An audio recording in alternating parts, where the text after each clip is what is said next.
আসসালামু আলাইকুম ওরহমতুল্লাহি ওবরাকাতুহ। আলহামদুলিল্লাহি রব্বিল আলামিন ওয়াসসালাতু ওয়াসসালামু আলা সাইয়্যিদিল আমবিয়া ওয়াল মুরসালিন ওয়া আলা আলিহি ওয়া আসহাবিহি আজমাইন, আম্মা বাদ। দর্শক মণ্ডলী, আপনাদের প্রত্যেককে আন্তরিক অভিনন্দন জানাচ্ছি আপনাদের প্রিয় চ্যানেল আর টিভির জনপ্রিয় আপনাদের প্রিয় আয়োজন প্রাণ নিবেদিত প্রশ্ন করণে। আপনাদের সঙ্গে আছি আমি মুফতি আল আমিন খান। দর্শক, আমাদের আজকের এই চমৎকার আয়োজনে অতিথি হিসেবে যুক্ত হয়েছেন বাংলাদেশের প্রখ্যাত ইসলামিক স্কলার, বিশিষ্ট ইসলামী চিন্তাবিদ, শিক্ষাবিদ, লেখক এবং গবেষক ফদিলাতুশ শেখ ডক্টর মহিউদ্দিন আহমদ হাফিজাহুল্লাহ, সম্মানিত অধ্যক্ষ মিসবাহুল উলুম কামিল মাদ্রাসা, মতিঝিল, ঢাকা। আসসালামু আলাইকুম রহমতুল্লাহ। ওয়ালাইকুম আসসালাম রহমতুল্লাহ। শেখ, ভালো আছেন? আলহামদুলিল্লাহ, আপনি কেমন আছেন? আলহামদুলিল্লাহ, আপনাকে আন্তরিক অভিনন্দন জানাচ্ছি আমাদের আজকের আয়োজনে। আপনাকেও অভিনন্দন। দর্শক মণ্ডলী, জীবন ঘনিষ্ঠ প্রশ্নোত্তরমূলক এই আয়োজনে আপনারা আপনাদের জীবনের যে কোনো প্রশ্ন করতে পারেন, জানতে পারেন ইসলামিক সমাধান। প্রশ্ন করতে স্ক্রিনে দেখানো নাম্বারে ফোন করে প্রশ্ন করুন। কোরআন সুন্নাহর আলোকে আমরা প্রত্যেকটি প্রশ্নের উত্তর দেওয়ার চেষ্টা করব ইনশাআল্লাহ তাআলা। দর্শক, আজকে আমরা আলোচনার জন্য নির্ধারণ করেছি বর্তমান যুব সমাজ, তারা চারিত্রিক অবক্ষয়ের একেবারে দ্বার প্রান্তে রয়েছে। যুবকদের চারিত্রিক অবক্ষয়ের কারণ কি এবং প্রতিকার কি, এবং আমাদের এই যুবকদেরকে কিভাবে দেশ গড়ার কাজে লাগাতে পারি, ইসলাম কি ফর্মুলা শিখিয়েছে, চলুন আমরা আজকের আলোচনা বিস্তারিত জেনে আসি ইনশাআল্লাহ তাআলা। শেখ, আমাদের যুব সমাজ আমাদের দেশের একটা প্রাণ তারা। এই যুব সমাজ বর্তমান সময়ে আমরা তাদেরকে দেখতে পাই, তারা বিভিন্ন এমন কর্মকাণ্ডের সঙ্গে তারা জড়িত যেটা সমাজ বিরোধী, রাষ্ট্র বিরোধী এবং পরিবেশ বিরোধী। তো যুব সমাজের এই যে অবক্ষয়ের কারণ কি কি দেখছেন, আপনি একজন বাংলাদেশের অন্যতম আলেম হিসেবে জানাতেন। ধন্যবাদ। যুব সমাজ যে কোনো দেশের জন্য জি, একটা শক্তি, একটা প্রাণ, একটা সম্পদ, একটি গতি নির্ধারক। জি, দেশ পরিবর্তনের জন্য যুব সমাজ অনন্য ভূমিকা পালন করতে পারে, যা বাংলাদেশের সম্প্রতি সময় আমরা দেখেছি, যা প্রমাণিত। শেখ, আমরা দেখতে পাচ্ছি যে যুব সমাজের মধ্যে সবচেয়ে অবক্ষয়ের কারণ সেটি হলো মাদকাসক্তি। মাদক জীবনকে শেষ করে দেয়। মাদক যুবকের স্বপ্ন, একটা মানুষের স্বপ্নকে নিঃশেষ করে দেয়, একটা সমাজকে শেষ করে দেয়, পরিবার শেষ করে দেয়, রাষ্ট্রকে ধ্বংস করে। এই মাদক যদি তার জীবন থেকে সরে না যায়, সরাতে না পারে, তা কোনো অবস্থায় তাকে বাঁচাতে পারবে না, বাঁচানো যাবে না। জাতি ক্ষতিগ্রস্ত হবে, দেশ ক্ষতিগ্রস্ত হবে, সমাজ ক্ষতিগ্রস্ত হবে। দ্বিতীয়ত হলো অন্যান্য নেশা, যে নেশা বিষয়গুলো, যে নেশার কারণে মানুষ ধ্বংস হয়ে যায়। এই জন্য কোরআনে কারীমে আল্লাহ রাব্বুল আলামিন বলছেন যে কুল্লু মুস্কিরিন হারাম, ইন্নামাল খামরু ওয়াল মাইসিরু ওয়াল আনসাবু ওয়াল ওয়াল আনসার ওয়াল আজলামু আজলাম রিজসুম মিন আমালি শাইতান ফাজতানিবুহু। বিরত থাকতে বলেছে। জি, তো এই মদ, জুয়া এগুলো থেকে যদি বিরত না থাকা যায়, তবে যুব সমাজ অর্থাৎ মাদক রিলেটিভ যত ব্যাপার আছে সবগুলো থেকে বিরত থাকতেই হবে। আল্লাহ সরাসরি ডাইরেক্ট নির্দেশ, ফাজতানিবুহু, তোমরা বিরত থাকো। তৃতীয়ত হলো নগ্ন সিনেমা, গান, নাটক, অর্থাৎ অশ্লীলতা, যেটাকে আমরা বলি যেগুলো। এরপরে আমাদের সমাজ ব্যবস্থায় যে নৈতিকতা বিবর্জিত। সে একটু বলতেন, অশ্লীলতা ছড়ানোর জন্য বর্তমানে আমরা কাদেরকে দায়ী করতে পারি, যে কাদের ভূমিকা অশ্লীলতা ছড়ানোর জন্য সবচেয়ে বেশি? আমরা দেখি অশ্লীলতা কোনো পরিবারকে কিন্তু ভালো রাখতে পারে না, এবং যারা অশ্লীলভাবে চলে তারাও কিন্তু নিরাপদ না। তারা একটু নিজেরা ক্ষতিগ্রস্ত হচ্ছে, সমাজ, পরিবার, রাষ্ট্র সবাইকে ক্ষতিগ্রস্ত করছে। এই অশ্লীলতা ছড়ানোর জন্য আসলে কারা দায়ী, আপনার গবেষণায় কি আসে? আসলে অশ্লীলতা এমন একটা জিনিস যা মানুষকে ধ্বংস করে দেয়। যেহেতু যার লজ্জা নেই, তার ঈমান নাই। লজ্জা সম্পর্কে আল্লাহ রাসূল বলছেন হায়াউ শুবাতুম মিনাল ঈমান। সেক্ষেত্রে লজ্জাশীলতা যদি থাকে, তাহলে তার অশ্লীলতার দিকে যাওয়ার কোনো সুযোগ নাই, কখনোই নেই। কখনো নেই। এই জন্য পুরুষের জন্য যেভাবে পর্দা ফরজ, নারীদের জন্য অনুরূপভাবে পর্দা ফরজ। অর্থাৎ সূরা নূরের 30 এবং 31 আয়াত যেটা, জি। নারী পুরুষ উভয়কে আল্লাহ পাক আলাদা আলাদাভাবে ডেকে বলেছেন জিজ্ঞেস কিন্তু। বলেছেন এবং উভয়কেই কিন্তু তার চক্ষু অবনমিত করার ব্যাপারে আল্লাহ তাআলা ডাইরেক্ট অ্যাকশন শেখ, আমরা শুনবো ইনশাআল্লাহ বিরতির পরে আপনার থেকে আরো বিস্তারিত। দর্শক মণ্ডলী, RTVর আপনাদের প্রিয় আয়োজন প্রাণ নিবেদিত প্রশ্ন করুন দেখছিলেন, দেখবেন আরো। তবে সময় হলো ছোট্ট বিরতির, সঙ্গেই থাকুন, ফিরছি ইনশাআল্লাহ।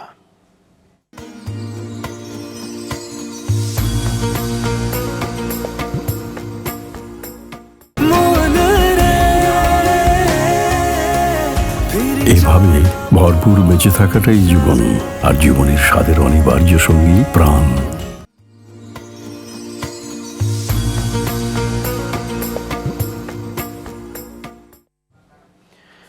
বিরতির পর আবারও স্বাগত জানাচ্ছি দর্শক আপনাদের প্রত্যেককে RTVর আপনাদের প্রিয় আয়োজন প্রাণ নিবেদিত প্রশ্ন করুনে। আমাদের আয়োজনে প্রশ্ন করতে চাইলে স্ক্রিনে দেখানো নাম্বারে ফোন করে প্রশ্ন করুন। কোরআন সুন্নাহর আলোকে আমরা প্রত্যেকটি প্রশ্নের উত্তর দেওয়ার চেষ্টা করব ইনশাআল্লাহু তাআলা। দর্শক, আজকে আমরা আলোচনা করছিলাম আমাদের যুব সমাজের অবক্ষয়ের কারণ এবং তাদেরকে আবার ভালো পথে ফিরিয়ে আনতে আমরা কি পদক্ষেপ নিতে পারি, সেগুলো নিয়ে কথা বলছিলেন শেখ ডক্টর মহিউদ্দিন আহমদ হাফিজাহুল্লাহ। শেখ, আপনার কাছে জানতে চাওয়া, আপনি যুব সমাজের অবক্ষয়ের বেশ কিছু পয়েন্ট বলেছিলেন, মাদকের কথা বলছিলেন, বিশেষ করে অশ্লীলতা ব্যাপকভাবে যখন ছড়িয়ে যায় তখন কিন্তু তারা বিপদগামী হয়ে যায়। শেখ, আর কি কি পয়েন্ট আছে, অর্থাৎ কি কি কারণে যুব সমাজ খারাপ দিকে চলে যাচ্ছে, অবক্ষয়ের কারণ? আকাশ সংস্কৃতি, জি, বিজাতীয় সংস্কৃতির আগ্রাসন, সঠিক সময়ে বিবাহ শাদী না করা, বিশেষ করে যুবক সমাজের হাতে অস্ত্র তুলে দেওয়া, যুব সমাজকে রাজনৈতিক কাজে ব্যবহার করা, যুব সমাজকে দিয়ে টেন্ডারবাজি করানো, যুব সমাজকে দিয়ে বিভিন্ন অপকর্ম, নিজের সন্তানকে বাদ দিয়ে যুব সমাজকে দিয়ে নিজের ফায়দা লোটার জন্য তাকে ছেড়ে দেওয়া, জি, যুব সমাজকে দিয়ে সার্বিক দেশে অরাজকতা সৃষ্টি করা, সন্ত্রাস সৃষ্টি করা, যুব সমাজকে দিয়ে যেটা তার নীতি নৈতিকতায় পড়ে না এমন কাজগুলো ছড়িয়ে দেওয়া। সেটা সামাজিক যোগাযোগ মাধ্যম হতে পারে, ফেসবুকে হতে পারে। বিশেষ করে আমরা যুব সমাজ ধ্বংসের অন্যতম কারণ আমরা যেটা মনে করি আল্লাহর বিধানকে তারা উপেক্ষা করা।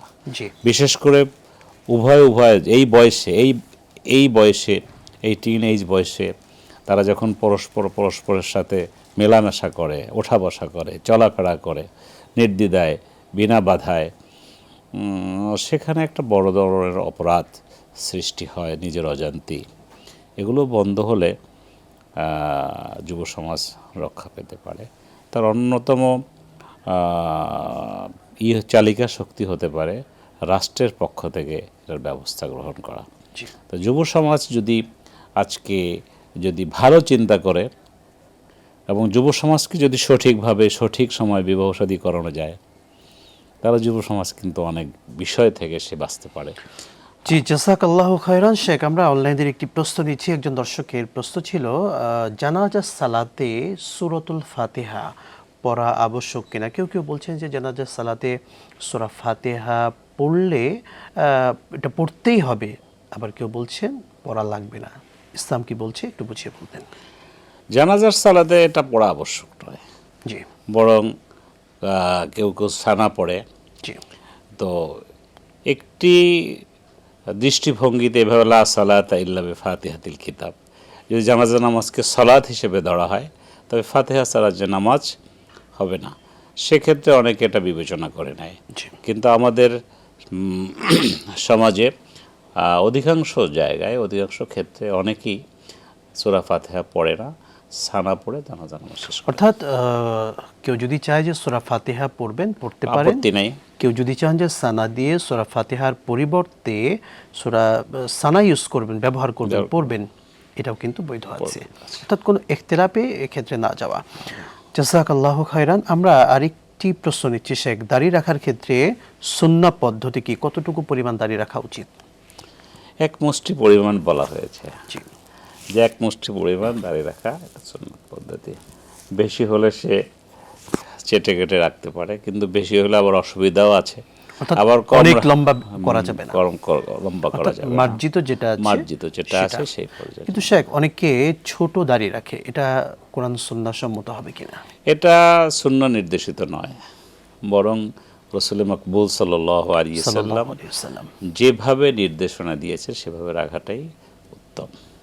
স্ট্যান্ডার্ড, অনেক সময় স্মার্ট, অনেক সময় দেশাচর বা বিবেক বর্জিত অবস্থায় চলা ইসলাম স্বীকৃতি দেয় না। ওমা ইয়াবতাগি গায়রাল ইসলাম দীনান ফালা ইউকবাল মিনহু। ইসলাম যেটা নির্দেশনা দিয়েছে সেটাই পালন করা বিধেয়। ইসলামের ব্যতিক্রমে অন্য কিছু চাওয়া, এটা ইসলাম সমর্থন করে না, ইসলামের পক্ষে এটা গ্রহণ করা সম্ভব না, এটা ইসলাম গ্রহণ করে। জাযাকাল্লাহ খাইরান। মূল টপিকে আমরা ফিরে যেতে চাই শেখ। আপনি যুব সমাজের অবক্ষয়ের বেশ কিছু কারণ আপনি বলেছিলেন, আরও কি কি কারণ আছে সেগুলো আপনার থেকে জানতে চাই। আমরা জেনা ব্যভিচার, তারপরে যুব সমাজের সাথে আমাদের যে বিভিন্ন রকম যে খেলাধুলা, যেটাকে টাকা দিয়ে অর্থ দিয়ে খেলে, তারপরে যে নেশা জাতীয় যে খেলাগুলো আছে ওটা কি যেন বলে, সেই খেলাগুলোকে থেকে বর্জন করা দরকার, যার থেকে টাকা দিয়ে খেলতে যায় মানুষ কিন্তু সমাজ, দেশ, পরিবার ধ্বংস হয়ে যায়। এই সমস্ত খেলাধুলা থেকে যুব সমাজকে ফিরে আনতে হবে, কারণ সে তো বাবার সংসারেই সে তার অর্থ দিয়ে সে লালিত প্রতিপালিত হচ্ছে, তার দিকে সে পরিচালিত হচ্ছে, সে চলছে। সুতরাং সে যদি এই অবস্থায় তার নিজের অর্জন এবং নিজের পিতামাতার থেকে পাওয়া অর্থ দিয়ে যদি সে এটা অপব্যবহার করে, সে অবশ্যই নিজেও যেভাবে ধ্বংস হয়, পিতাকেও ধ্বংস করে, পরিবারকেও ধ্বংস করে। পরবর্তী সময় যখন তার সংসার হয়, সংসারে তার কিন্তু জি শেখ, চমৎকার বলছিলেন। আমরা শুনবো, দর্শক আছেন। জি, আসসালামু আলাইকুম ওয়া রাহমাতুল্লাহ। দর্শক কে আছেন নাম বলে প্রশ্ন করুন। আচ্ছা, আমি থেকে বলছি। আমাদের প্রশ্ন হলো যে আমরা যদি মনে করি একটা দোয়া তিনবার করি, তাহলে তিনবার বিসমিল্লাহ পড়তে হবে, এটা জানতে চাই। আপনি কি করার কথা বললেন? ময়মনসিংহ থেকে। আচ্ছা, বুঝতে পেরেছি। জি, পরের প্রশ্ন করুন। পরে প্রশ্ন হলো যে আমরা মনে করি দরুদ শরীফ যদি তিনবার পড়লাম, তাহলে কি তিনবারই বিসমিল্লাহ পড়তে হবে?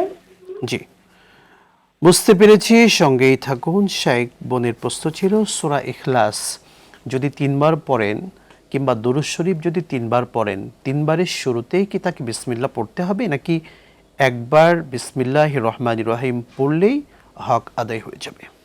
যখন কোরআনে কারীম তেলাওয়াত করা হয়, তেলাওয়াতের শুরুতে ফাস্তাইজ বিল্লাহ, ওইজা কুরিয়াল কোরআন ফাস্তাইজ বিল্লাহ, তখন তাকে আল্লাহর আশ্রয় নিতে হবে, আল্লাহর কাছ থেকে আশ্রয় নিতে হবে। এর মানে হলো আউজ বিল্লাহ তাউজ পড়তে হবে।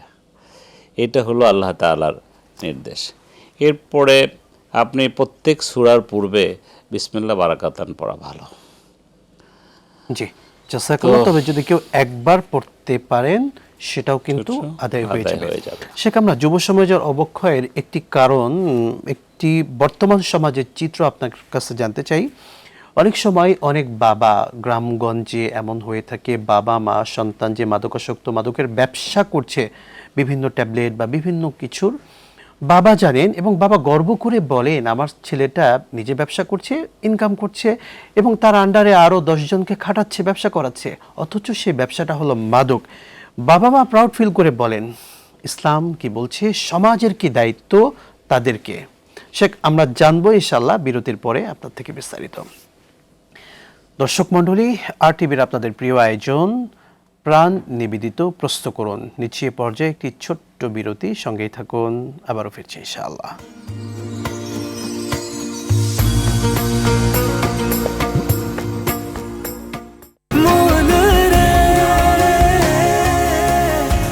এভাবে ভরপুর বেঁচে থাকাটাই জীবন, আর জীবনের স্বাদের অনিবার্য সঙ্গী প্রাণ।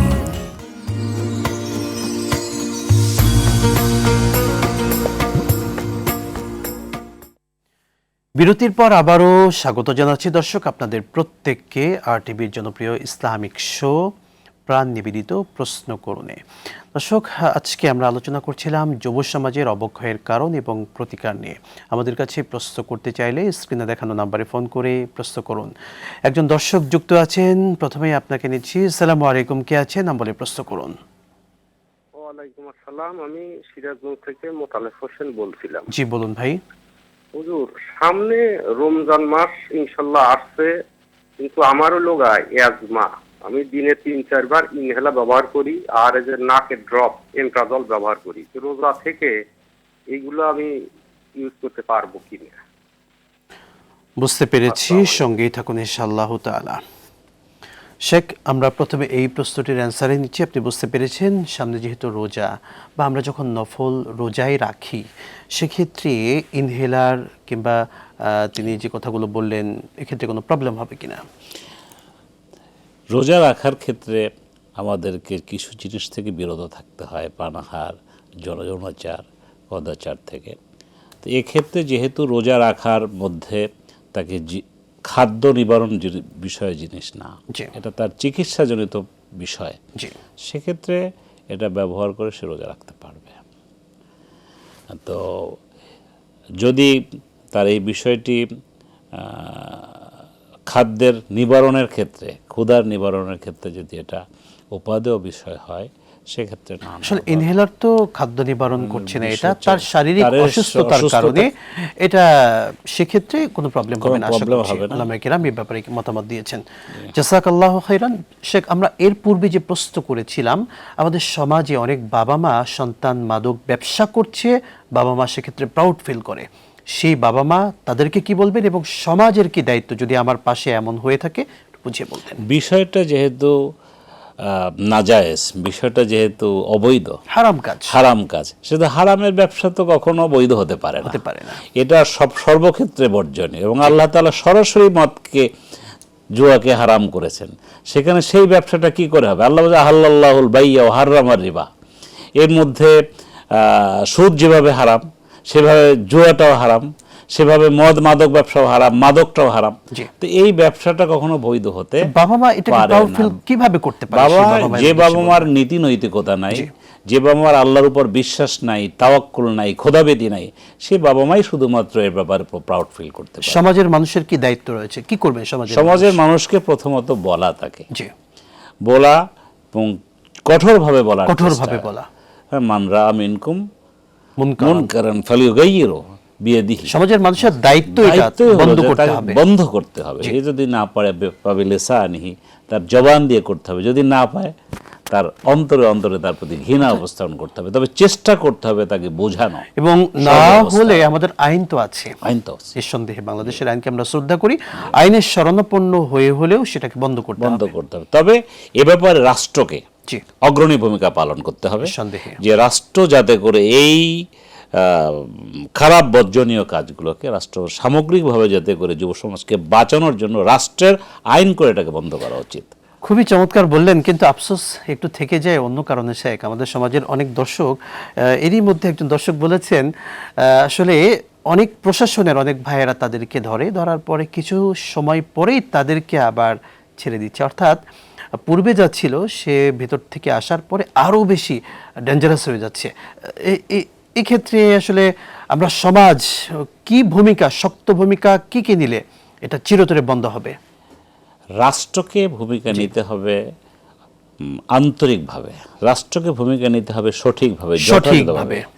রাষ্ট্র যদি যথাযথভাবে ভূমিকা নিতে ব্যর্থ হয়, তবে যেভাবে যুবক আজকে ক্ষতিগ্রস্ত হচ্ছে, নিজেকে করতেছে, পরিবারকে করতেছে, সমাজকে করতেছে, রাষ্ট্রকে করতেছে, আন্তর্জাতিক পরিমণ্ডলের দেশের ক্ষতি হচ্ছে, ভাবমূর্তি নষ্ট হচ্ছে, তদ্রূপভাবে রাষ্ট্রের মধ্যে যারা এই লিঙ্কসগুলো যারা দিয়ে এটা নষ্ট করতেছে, তাদেরকে খাওয়ানোর সুযোগ করে দিচ্ছে, বের হওয়ার পরে তাকে আবার অন্য সুযোগ করে দিচ্ছে, অথবা প্রশাসনিকভাবে, আইনগতভাবে বা নীতিগতভাবে, রাজনৈতিক প্রভাব বলায় এদেরকে যারা সহযোগিতা করে, এটা ইসলাম কখনো সমর্থন করে না। এটা বর্জ্য। ওয়ালা তাআওয়ানু আলাল বির ওয়ালা তাআওয়ানু আলাল ইসমি ওয়াল উদওয়ান। এই গুনার কাজ, এই অধ্যত্বপূর্ণ কাজ, এই নাজায়েজ কাজ, হারাম কাজ, একে রাষ্ট্র সহায়তা করতে পারে না, পরিবার সহায়তা করতে পারে না, অভিভাবক সহায়তা করতে পারে না। সুতরাং এটা অবশ্যই সমাজের যেভাবে দায়িত্ব, পরিবারের পিতামাতারও সেভাবে দায়িত্ব, অভিভাবকদের দায়িত্ব, রাষ্ট্রের এটা মৌলিক দায়িত্ব। এটাকে নিয়ন্ত্রণ শেখ, করা। আমরা দেখতে পাই আন্তর্জাতিকভাবে এই মাদকের ব্যবসা হচ্ছে এবং আমরা যে ব্যাপারগুলো আরও গভীরে যদি ঢুকি দেখতে পাই আমাদের পার্শ্ববর্তী বিভিন্ন দেশ থেকে বা এয়ারপোর্টে প্রায় কিন্তু মাদক ধরা পড়ছে। তারা মাদক বহন করে নিয়ে যাচ্ছে, পাচার করছে, সেখান থেকে নিয়ে আসছে, দেশে ঢোকাচ্ছে। এই যে প্রক্রিয়াগুলো হচ্ছে এত অ্যাভেলেবল হচ্ছে এবং এটার প্রতিকার আমরা সন্তোষজনকভাবে জনগণ দেখছি না। আমরা সরকারের কাছে, প্রশাসনের কাছে কি আশা রাখতে পারি সত্যিকার অর্থে যে এই কাজগুলো বন্ধ হবে এবং আমাদের সন্তানেরা যারা করছে, আমাদের ভাইয়েরা যারা এই কাজগুলো করছে, তাদেরকে কোরআন সুন্নাহর কি কথা বললে আসলে তারা একটু ফিরে আসবেন এই জায়গা থেকে? এখানে দৃষ্টিভঙ্গি তাআওয়ানু আলাল বিররি ওয়াত তাকওয়া, জি। নেক এবং তাকওয়ার ভিত্তিতে যদি সহায়তা করা হয়, জি, প্রশাসন এদারা যদি শক্ত হয় এবং তার প্রতি খোদাভীতি যদি থাকে, সৎ নেতৃত্ব যদি চলে আসে, আল্লাহ আমাকে দেখছেন, ইমানদারি এই যদি ভয় নেতৃত্বে থাকতে আসে, হবে। তাহলে যদি এটাকে বন্ধ করা সম্ভব। এখন রাষ্ট্র যদি কাউকে সুবিধা দেওয়ার জন্য বা রাষ্ট্রের বিভিন্ন অর্গানগুলোকে সচল রাখার জন্য এটা যদি রাষ্ট্র এটাকে অব্যাহত রাখে, তাহলে কিন্তু সর্বক্ষেত্রে কিন্তু এর একটা বিপর্যয় নেমে আসছে। এটাকে একজন যুবক যখন সে নিজেকে ধ্বংস করে মাদকাসক্তির কারণে, সে কিন্তু একা ধ্বংস হয় না, সবাইকে নিয়ে ধ্বংস। সবাইকে নিয়ে ধ্বংস হয়। তার কমিউনিটি, তার বন্ধুবান্ধব, তার সংস্পর্শে যারা আছে, তার পলিটিক্যাল রেজিমেন্ট, তার সোশ্যাল রেজিমেন্ট, তার সব ক্ষেত্রে সে কিন্তু এটাকে ধ্বংস করে। জাযাকাল্লাহু খায়রান, আপনাকে অনেক ধন্যবাদ শেখ, মূল্যবান সময়টুকু দিয়েছেন। দর্শক মণ্ডলী, মাদক এবং এগুলো থেকে বন্ধ করতে হবে এবং আমাদের যুব সমাজ যারা আছে তাদেরকে আল্লাহর ভয় তাদের ভেতরে আনতে হবে।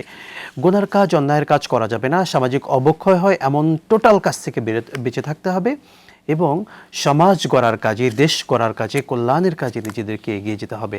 আল্লাহ সুবহানাহু ওয়া তাআলা আমাদের প্রত্যেককে সেই তৌফিক দান করুন, আল্লাহুম্মা আমিন। দর্শক মণ্ডলী, আর টিভির আপনাদের প্রিয় আয়োজন প্রাণ নিবেদিত প্রশ্ন করুন থেকে আজকের মতো বিদায় নিচ্ছি। আসসালামু আলাইকুম ওয়া রাহমাতুল্লাহি ওয়া বারাকাতুহু।